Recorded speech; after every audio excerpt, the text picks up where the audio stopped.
ಬಳಪ ಹಿಡಿದ ಭಗವಂತ ಇರುತ್ತಾನೆ ನಮ ಸುತ್ತ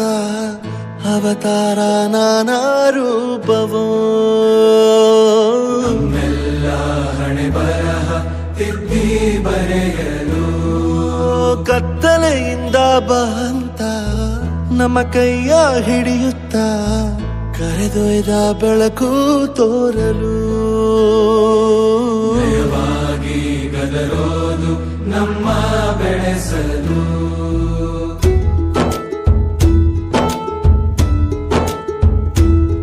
ಭಾಷೆ ಅಮೃತ ಕುಡಿಸೋ ತಾಯಾಗಿ ಭಾಷೆ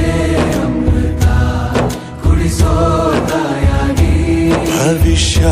ಬರೆವಂತ ತಂದೇನೋ ಆಗಿ ಬರೆವಂತ ತಂದೇನೂ ಆಗಿ ಚಂದದ ಜೀವನನ